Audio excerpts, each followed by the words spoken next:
All right, today it's my pleasure to introduce a friend of mine, a colleague, an opponent, Jim Shapiro. He's the head football coach at Kings High School. We were league mates for a long time, and I've coached against Jim more than any other coach. And I have more losses to Jim than any other coach. So he does a very, very good job at Kings, always has, runs a class program. Um, Actually, today, Saturday, the 25th, we probably should be at a passing tournament at our school. We've done that for over a decade together. But COVID changed things. But anyway, Jim, it's a real pleasure to talk with you.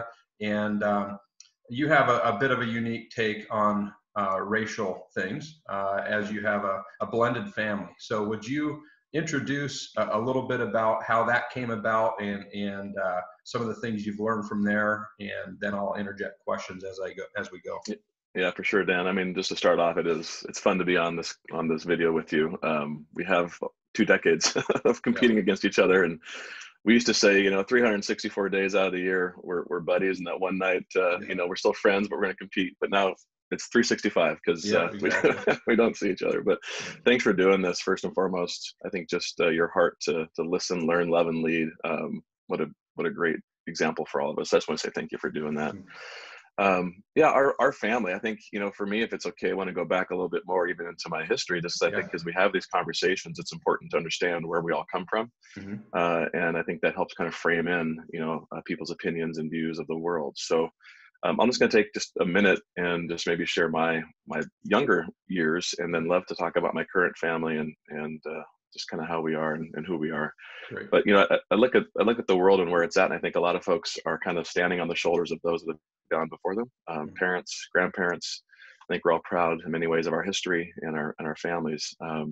I grew up in a family with a mom and a dad. Dad worked hard, mom worked hard as well, mostly taking care of the home and taking care of the kids. Had an older sister who's 3 years older than I am. And as a younger sibling, you're always watching and learning from those older siblings. I learned a lot from her as she grew up and just kind of navigated life. Sometimes stumbled, many times gained and won, but I was able to learn from her, and just to see her experiences was really just a good example for me. I look back over my family history. It's this idea of worldview and kind of how we build our thinking. For me, I had grandparents. Both of my grandpas served in some form of military, Navy or Army. That's not as common today. I think there was, back in that generation, it was a very common theme and thing, especially because of the many interactions our military had around the world over the decades. And both grandmas were involved, obviously, in the family there too. And then I go back even one more generation, which is an interesting part of our story. On my dad's side, my great grandfather came from Latvia. We have a strong Jewish heritage there. They were a Jewish family, actually fleeing persecution at the time. And my great grandpa made a living being a junk yard guy. He would walk the railroads and pick up metal. And so I kind of just bring that up because I looked at the trajectory from my own life. From a great grandpa who's fleeing persecution, who actually had to change his last name. We don't even know if Shapiro is really our last name, just to get here. And then he was a junk picker, and found a way to make money that way. And then my grandpa sold shoes for 35 years, which is awesome. But again, you look at kind of those generations and the way that they just lived, and how we maybe compare ourselves to those generations. But anyways, I just bring that up because it's part of kind of who I am. I'm very proud of our history and where our family has come, what they've been able to overcome. But then you come to today's, 2020. It's a very obviously unique time, which is part of the reason why we're talking. But our family, it's really kind of a crazy ride, to be honest with you. I've been married 26 years to my college sweetheart. I met her while I was playing football down at Azusa Pacific University down in California. She was an athletic trainer. I was a football player. We got to know each other and got married young. I have a 24-year-old daughter who is now married a couple of years, has already made me a grandpa twice, 2-year-old and a 4-month-old. And then I have a 21-year-old son who's a junior down at Biola University down in California. So that's the older side of our family. And then we have a young guy. His name is Mikayan. He is 10 years old, and that's where our blended family comes in. He's as black as I am white. And we adopted him when he was a year and a half old, brought him home when he was six weeks old. then fostered him. So just our family was heavily involved, and really to this day still is, in the foster care world. We felt at a young age as a married couple that really that's something God wanted us to be involved in.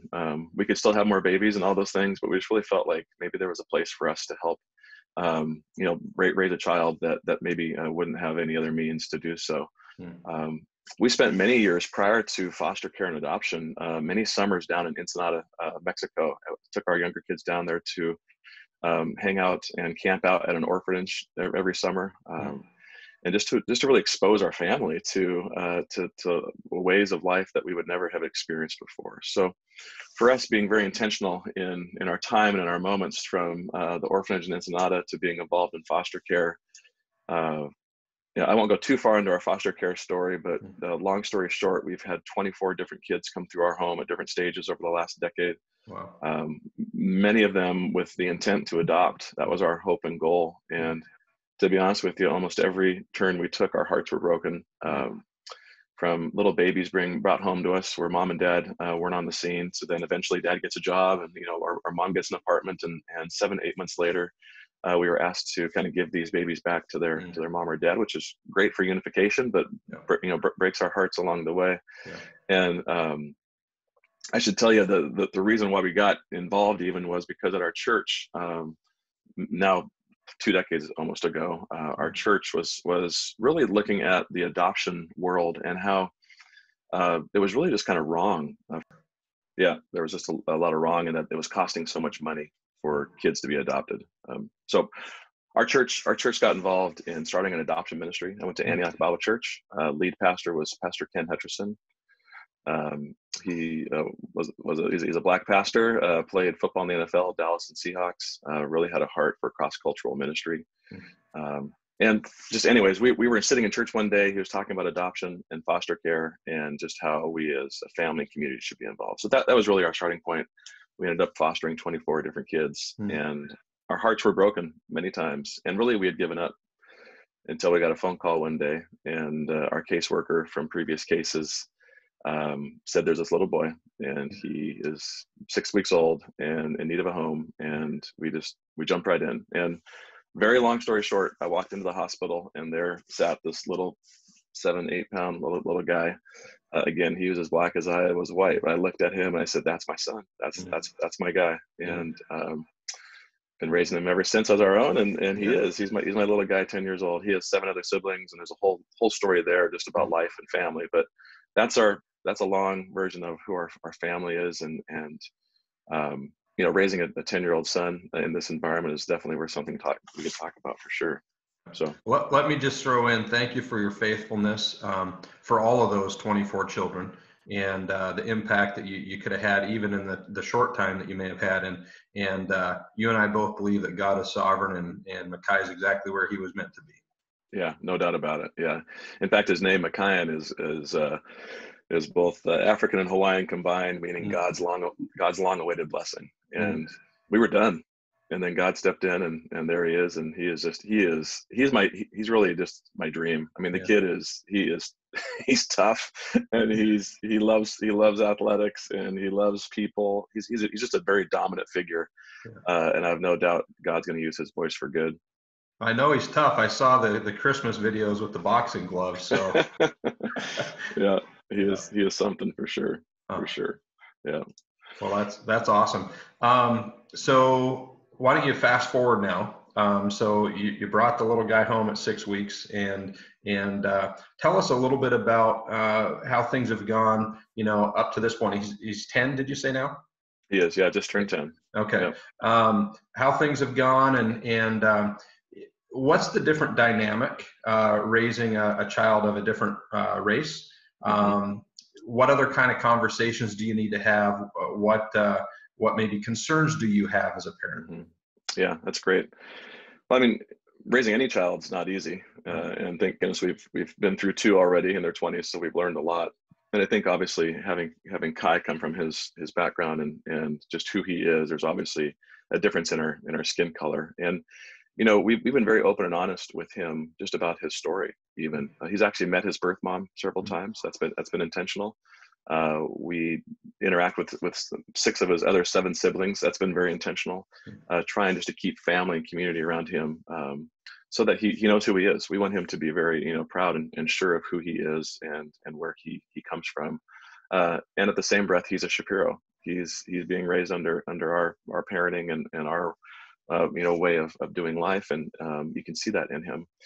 I think for me, now that he's older, we very much have tried to surround him in community with people that can give him different perspectives and different experiences. For example, we go to a church that has a very strong Ethiopian population, which is awesome because he gets to hang out in Sunday school. I mean, it's mostly Black kids running around the Sunday school.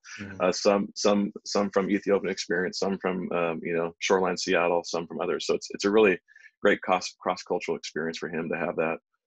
Even the school where he goes, believe it or not, King's schools, it's become a very diverse community. So that our eyes are set that way because we want him to be able to, and all of us to be able to engage, learn, listen, learn, love, and lead from others. And so that's been intentional for us as well.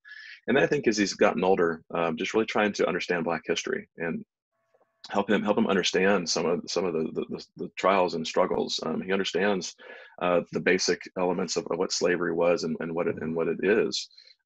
We've talked about civil rights. Went to the Black Museum of History for various reasons during Black History Month, trying just to help him experience and see just all sides of history, but especially Black history. So I think we've been very intentional in that way, both with who we surround ourselves with and how we live life, also with how he learns.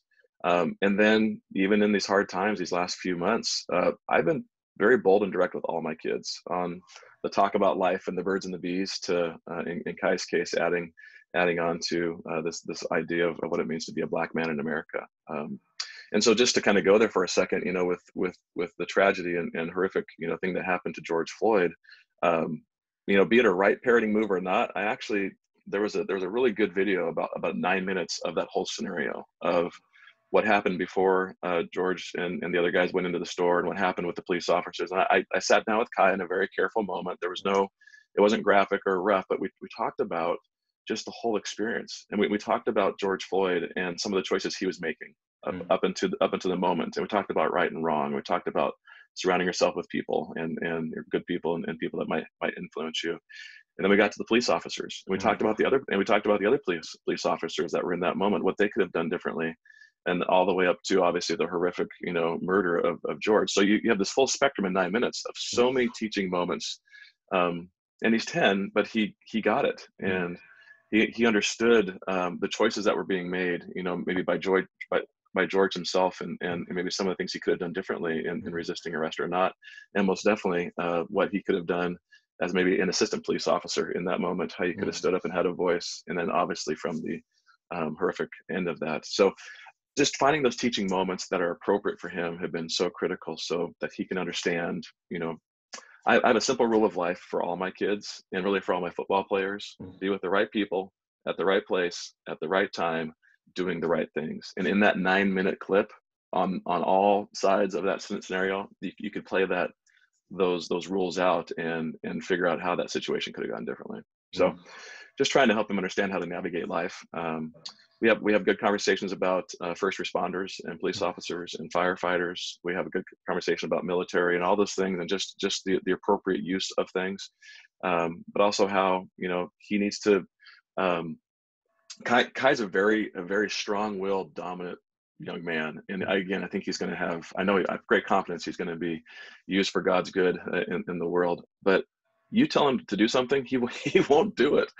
And so we've talked about with teachers, with coaches, with police officers, and how to appropriately respond so that you can have that positive interaction. So it's a learning process for him. It's going to be an interesting next 10 years as he grows into becoming a young adult. But we're teaching, we're learning, and we're surrounding ourselves with people that can help us do the same.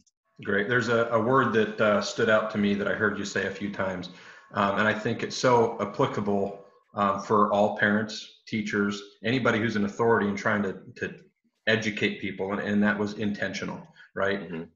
You can't just let things happen by chance, and I think it's probably just amplified now, raising a son that's a person of color in the climate that we're in right now, right? So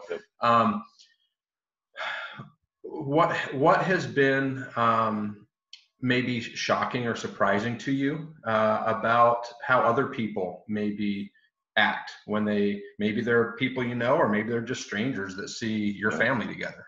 Yeah.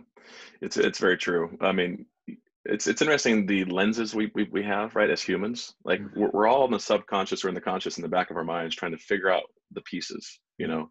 I think we also have perceptions, and we've already written some narratives, right, around different groups, different people, different looks, all those things. And so when our family walks into the room, I tell you what, when I have a 24-year-old daughter, right, who's cute, and I walk in with her, people are like, just with her alone, like, what's going on here?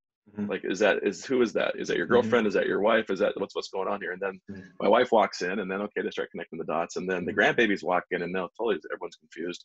And then Kai walks in, and the whole thing just goes whoop, you know, what's going on here? So our dynamic, I mean, I have a 10-year-old son, I have a 2-year-old grandson, I have the full spectrum covered. So, but I would say for us, you know, me, Wendy, and Kai, in fact, we were down at Cannon Beach for a couple of days, and I really think, I know for the most part, we have not experienced, you know, issues of people, you know, being overtly racist to us, let's say, or bigoted towards us.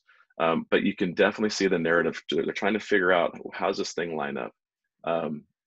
I would say most, if not all, people approach us with love and grace and high fives, and your family looks great, and you know, you guys as a family seem like happy people and all those good things. But I will tell you, there are times where it just doesn't connect the dots. People don't understand that we are his parents. And to be honest with you, I think we have received, and this is just in general public, more negative from the Black community than we have from maybe the white community around us as white parents having adopted or taking care of a Black son. And again, I don't live in the Black community. I'm not a Black man, so I don't really understand all of those filters. But I think there's a certain sense where they're kind of wondering, you know, what are we really doing here? What's really the intent? But I will tell you, you know, kind of jokingly, you know, when he's younger and he's acting up on the playground, you know, I used to joke with Wendy, well, we can kind of step back because people don't really, you know. And then, I mean, we experience all the time at sporting events too. He'll be playing basketball or soccer, and there's this stud little, you know, black kiddo running around, and all of a sudden we give him the Gatorade and give him the hug. And so I think it's just a proof point that we shouldn't make assumptions as humans. We shouldn't play the narrative in our mind that it's those stories that we've all been told for whatever reason, be it if I was brought up a Black child or a white child, we've been told these stories. I think we just need to, I think these moments have really allowed us to kind of break down those stories and assess those stories, and really kind of rewrite some of those stories in our own mind, our own narratives. You know, one of the guys you interviewed recently was one of my near and dear, because he was one of my players, was Masaki Matsumoto from Lincoln. Masaki played for me in the early 2000s. And I love hearing his story, because he walks into Bernstein High School down in Los Angeles, or he walks into Lincoln High School in Tacoma. And I'm paraphrasing his comments, but it's like, he's not playing the same story or narrative in his mind that these students are. Yeah. Where they're told they're not going to be successful, they can't make it, you know, the system's against them, don't go to class. And he's not playing that story.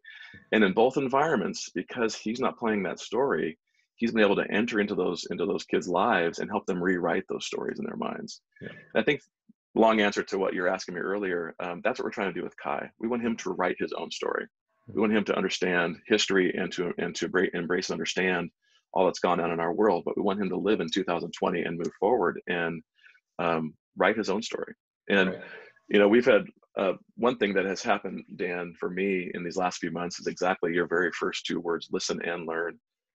This has caused me to reach out to my Black brothers and sisters and say, let's just have open conversations. And I've learned so much from their history and from their experiences and what it means to be a Black man being pulled over by the police and all these things. I've learned so much. And a majority of the time, though, the outcome of their life has been, I've had to write my story. I had to stop playing this narrative over here that I'm going to be put down, abused, you know, all those things. I had to rewrite my story. Now, do these things exist? Sure, they do, and we don't discount that. But the people that I've interacted with, Masaki's and the Alvin Littles, who've been police officers for 35 years in the Seattle Police Department, and Albert Jackson, who's a teacher in Southern Oregon, they have taught me that all these things are true and real in many ways, and you can write your story. So there's certainly starting points that aren't always fair, right? But we do have personal responsibility, so if we don't want to have those things hold us back, it just may take a greater kind of determination, basically. Totally, exactly right. Yeah, I know for you and for me, we're both men of faith. We are followers of Christ, and so that frames in our narrative, how we're going to live, how we're going to move things forward, how we're going to interact with people in our world. And I think what's happening right now in society, for me, it's not unexpected. It's an evil world. You and I would use terms like it's a sinful fallen world. Mm-hmm. And so people are looking for something. They're looking. I mean, that's why gangs have been so prevalent for so many decades. People are looking to plug into something. Yeah. That's why movements become something, because people are looking to plug into something. And again, as men of faith, we know where we plug in. We know our power source, and it's just for me, it's not shocking based on society, what we consume, what we take in, what we listen to, what we watch, what we entertain ourselves.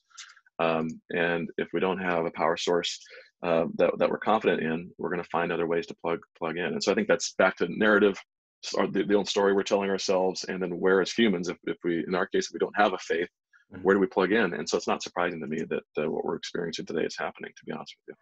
Yeah, my wife and I were just having a conversation this morning. This has been really good for us too, because I do the interviews and then she listens to them, and then we have conversations about what we learned, and we were just talking about an interview with Derek Sparks and his situation where he didn't have a dad in the home, and then he got a chance in high school to live with a white family for a while and see what a complete family unit looked like and how meaningful that was. And I asked him about the breakdown of the nuclear family, right? Mm-hmm. And he talked about the fact that, well, you've got a lot of people in prison and this and that. And my wife and I, kind of one of our takeaways was people need to belong, right? That's one of our deepest kind of needs and desires. And you and I, we find our identity first in Christ. But if there's not a place to belong, that gang is going to tell you, hey, we're brothers, we're part of this, right? And so there has to be a healthy alternative. And I think, just human nature and what we look for is a big root of this whole situation. So, so would you define for me what you would say is racism? Yeah, that's a great question. I think for me, it goes back to that filter that I was talking about earlier, where people are trying to play that narrative in their mind, and something they've been taught or learned, or sometimes they didn't even know it exists. But it's where you look. I mean, when you use racism, it's when you're looking at a race of a certain type of race. So it could be Asian, could it be Hispanic, it could be Black, any other, and you automatically play into that narrative. So, you could play into any. This is a dangerous place for a white guy to be talking, but you can take any of these scenarios and say, okay, Asians, bad drivers. I mean, that is a social tape that people play in their mind. I'm making stuff up here. You could say Hispanic, always having a picnic on Sunday, because that's what you see in the community, and they're very family, so it's, for me, it's the filters and the lenses that we play over a certain race without even really knowing that person, the experience, the background, the reason. And so for me, racism is then putting a negative tone or a negative overlay over that filter. Obviously, bad driver is a racist statement. Family meeting for picnic on Sunday, not so much. That just might be reality and community. You could say something about black equals crime. Those are for me racist filters that we as society, and not even a white man, but we as society have started to play in. So I think that's where I'm saying, where if we can take a step back and test and evaluate the tapes we're playing when we think of races, and then almost break those tapes and start to rebuild and restructure those things. I think as you get more involved in community, and really the only way for me that I've found to really find the truth is to be in community, to go to the orphans in Mexico, to go to South Seattle and sit in court when I'm working on with a foster care case. My work is in fundraising, and I do a lot of work with inner city and homeless agencies serving homeless across the country. And when you get to actually go in and meet these really amazing, wonderful people, then you're tape starts to change. So I think we, as any human, need to be careful of the racist filters that we apply, the racist stories, the negative stories we're telling about a race in our own mind, and start to test those and break those and rebuild those. I think it's interesting, the idea of the tape that's there. If you have that, once that narrative's in your mind, any example you see of it is just going to add to that. Yes. So I grew up in Canada, and my sophomore year in high school, I drove across the border every day from Delta and went to Linden Christian. So I was living in Canada, going to school in Washington, and I got teased about being a cheesehead Canadian by all the high schoolers, and I heard all about bad Canadian drivers and this and that, and honestly, if you're driving and you get cut off 5 times in a day, and 4 of them are by Washington license plates, and one's by a Canadian plate, it seems like the Washington plates just kind of, oh, that jerk cut me off. You see the one Canadian, you're like, oh, it's Canadian drivers, it's up, And so I think we are more apt when we already have a narrative in our mind to say, oh, well, here's another example of that. Yes. And it's a really dangerous road to walk down, right? Yeah. Yep. Yeah, it is. And sorry, you can just keep going on that, right? Because it's police narrative. I mean, you could put any segment. It's even beyond race, and you have groups of people or affiliation or whatever it might be, and all of a sudden. So I think, what's our response as men, as leaders, as community developers? It's to test those tapes of our own, break them, rebuild them with correct information and the correct narrative, so we can teach them, show others. So So you've mentioned something about your family background, and I would like to go back there for a moment. Can you talk to me about anti-Semitism, and is that something that you've personally had, or people really not even really realize that, or can you touch on that aspect? Sure. Well, I'll tell you what, it's very different being a Shapiro on the West Coast than it is on the East Coast. Shapiro is a Jewish last name, and there are hundreds of thousands of Shapiros on the East Coast, and there's some out here on the West Coast. Obviously, I'm one, but I didn't really grow up. People didn't really know that I had a Jewish bloodline for the most part until they got to know me, and then junior high and high school. One of my nicknames on the football field was the Jewish Jet. It's like, okay, it's just guys, in my opinion, having fun and doing their thing. So for me, I've never really experienced it, at least blatant, anti-Semitism, but I have seen it, and for me, I've been sensitive to it. Like, for me, I'm a huge history buff. I study, to me, the Holocaust and World War II and all those things that happened to there, for whatever reason, really, lean on me. And for me, I think, again, just using that as an example, we should not forget history, be it, what happened to the Jews during World War II, what happened to our Black brothers and sisters through slavery. I mean, there's so much history to be learned from. And if we don't learn from it, then what's going to happen? And we have, as a human race, we have definitely shown that history will repeat itself. And it has repeated itself, especially on the African continent in the last 20, 30 years, how much death has happened because of various reasons. So anyways, for me, I haven't really experienced it, because my last name is what it is. But I am sensitive to it. I've studied it. I have seen it. But it hasn't really impacted me personally, to my knowledge. Maybe it has. I'm just so forward leaner and just running around that it's all good. So good. Well, thank you. What do you think the importance of mentors are in today's world, and who has been yours? Yeah. 2, on this earth, obviously follow the Lord and his teachings. For me, it's my first would be Frosty Westering, my college football coach down at PLU. If anyone's a football fan, you've been around Northwest football long enough, Frosty. Wins didn't matter to him, but he was one of the winningest all-time college football coaches at any division. He's up there with some of the big names.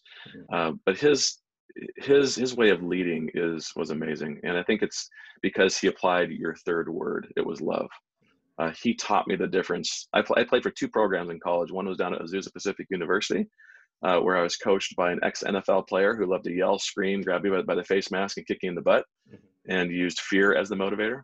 And then you had Frosty, who used love as a motivator. He was a Marine, and when he grew up, he was a tough looking dude, shaved head, all this, but he loved you until the cows came home. And he used tough love, and he also used love. And so there was a difference. You can still love someone and be tough. And you and I know, Dan, as coaches, as parents, we have to give tough love sometimes. But Frosty, I'll just kind of summarize him by saying he was an amazing man, taught me how to compete. He took a bunch of average kids in 1993 and we won a national championship just because, again, the tapes we were playing in our mind, it was sports psychology that really took us to the next level. We were good athletes, but it was the sports psychology and the things he taught us. We had 200-pound offensive guards that thought they were 300 pounds in their mind. And it was just something about that mindset that he was able to teach us. So Frosty would be one. That's really the reason, he is the primary reason I coach, because I want to pass along his style and his way of teaching young boys to become men. The other is my pastor, Pastor Ken Hutcherson. If anyone wants to Google Ken Hutcherson, there's a whole bunch of videos still out there. He's unfortunately passed away from cancer about 5 years ago. But man, this guy got it. On the topic we're talking about right now, he got it. He grew up in Alabama. He witnessed racism, at a young age in the 60s and 70s. He tells the story of he played football because it was the one place legally he could hit white people. That's his storyline. And then he found the Lord, and then he just kind of started to play the tape different in his mind. He ended up marrying, he calls his wife his German vanilla, and it was the German chocolate cake is what Hutch would say in his family. And it was I sat really at his feet for 12 years as he led Antioch Bible Church, and a cross-cultural experience. It was amazing. And to me, it was very much what our society should be. Not only the people that gathered, black, white, and all different colors, but under a black leader, as Hutch was, who was, in my opinion, teaching the truth. He shaped my philosophy on life, my spiritual focus, my religious focus. So those are the two guys that really shaped me spiritually, emotionally, physically, relationally. I lived much of my life because of the teachings and things I learned from those two guys. Great. Maybe it's ideas that you got from them or other things that you've kind of been thinking about as you've been listening and learning recently. If there were some things that you could do to help our society move forward, what ideas do you have? Yeah, I have been listening to many of your videos, and I've learned a lot. It's just been good. I think for me, there's a couple cornerstone pieces, just as I reflect on our society and where we're at right now. I ask myself the question: is racism different today than it was 60 years ago in our country? And for me, I'm always looking for signs. Are there things that I can measure over my 48 years even that have changed? And I would wholeheartedly say our country has come such a long way. Did we cross the finish line? No, I'm not sure the finish line ever actually exists, to be honest with you. Because truly, can you and I ever be equal? No, we're different ages, different geographic footprints, probably different finances, different kids, all those things. We can never truly be equal. But from a race perspective, I think we've come an extremely long way. I look at, just as you're watching the media, which we tend to do, you look at almost, it seems like every time I'm turning on the news, I have a female Black police chief talking to me, which is just powerful and amazing. Or you look at city councils and others. I think we've come a long way. And so for me, I just like to sit back and say, good for us. And now where do we go? What tapes and narratives do we need to play to move forward? That's one big idea that I think we just need to evaluate where we have come from and where we're going. And I think the other kind of piece is just being very careful on how we do play these racial lenses. I think I think from a biblical perspective, I do see color. It is a beautiful color palette that God has created on our earth. And every color, every background, every race has something beautiful to bring to the table. And we need to be able to embrace that, not break it, to really find ways to be in community, to learn, to listen, learn, love, and lead. And when we do that, I think the world truly will be a better place. Dan, for me, as you talk about mentors and kind of what do we do to move forward as well, that's part of been my reflection is like, what do I do? What do I do to do well by my family, by my community, by my neighbors, some that I don't even know? And, I think it is the rule of life, be with the right people at the right place, right time, right things. I think integrity is so important to how we're living. I think this idea of kind of leading from the front, I talk to my football guys about being sheepdogs. Do you want to be a sheep, kind of following the herd, or do you want to really, be a sheepdog, someone who's kind of leading from the front, leading by example, really willing to hit these topics head on and be a positive voice for our community. So, I don't know, those are just thoughts kind of rambling around in my mind around what do we do today? What do we do to move forward? What do we do to make the world a better place together? Got to start with us, start with our families, start with our teams, start with our communities. Yeah. and just do better, really. Yeah. I think, sorry, just kind of go off one more time. I think that the one thing that's really has kind of bugged me, to be honest with you, just to be honest, is my white brothers and sisters that I see standing at a Black Lives Matter rally and almost kind of getting the photo op. Right. And I'm sitting there going, what have you been doing for the last 20 years? Mm-hmm. And what are you gonna do? And what are you gonna do tomorrow? Mm-hmm. You know, um, that's just concerning to me, because it's like, to me, that's more of the show, and I want more of the go. Like, Yep. go do something to make the world a better place. Don't just get the photo op. So, right. for whatever that's worth. Hey, no, I'm with you on that for sure, 100%. Yeah. Two more things. One, you just mentioned a word that I find one of my cornerstones, but would you define integrity? Yeah. Yep. So, integrity is one of those things. I think Tony Dungy, I'm sure both of us love Tony Dungy. Mm-hmm. He says integrity is the choice between what's convenient and what's right. Mm-hmm. Okay. What's convenient and what's right. And integrity is living out what's right. Yeah. Even when, for you, I mean, even when it might be completely against the flow of what the world's saying or what people around you expect to do. My rule: right people, right place, right time, right things. That's integrity. What do you do in your private time? In the dark of your room, in the privacy of your home. That's integrity. Another way to put it is, if anyone was to shine a light on anything in your life, would you be happy that they saw it? Would you be okay with the world reading it, seeing it? So I love Tony Dungy's the choice between what's convenient and what's right. We just need to be living out what is right, and I think that's integrity. Yeah, Tony Dungy is one of my favorites. I've got a couple of his books, and they've deeply impacted me in the way I coach and everything. Actually, the former UW coach, Chris Peterson, the first time I got to hear him speak in person, he said, integrity always trumps loyalty. And that's deep if you think about it, and it's one of my go-tos as well. So last question, what gives you the greatest hope moving forward? And then after that, if there's anything else that you want to touch on, go for it, and then I'll let you close us out. Yeah, thank you.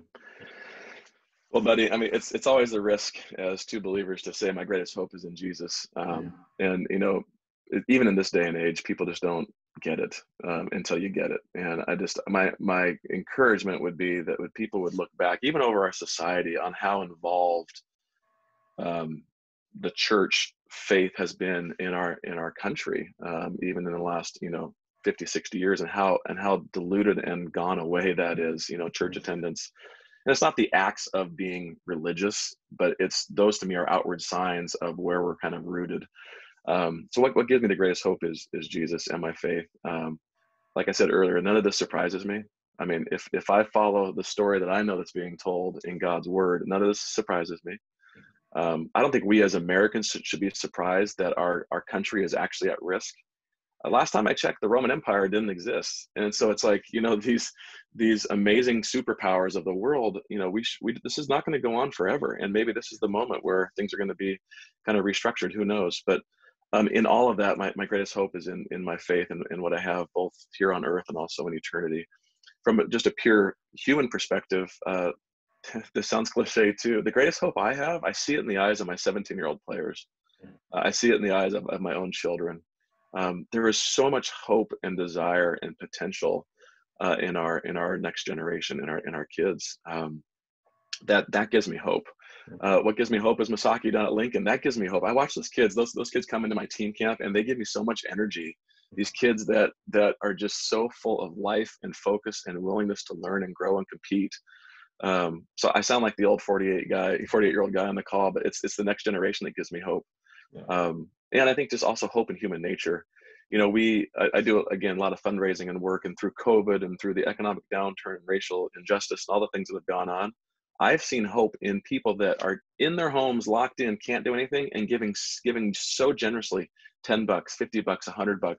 It's actually our human condition to help others. And so I find hope just in the human race, the best race of all, us as humans, as one community helping each other. So there's a couple answers there: faith, the next generation, and just each other. I find great hope there.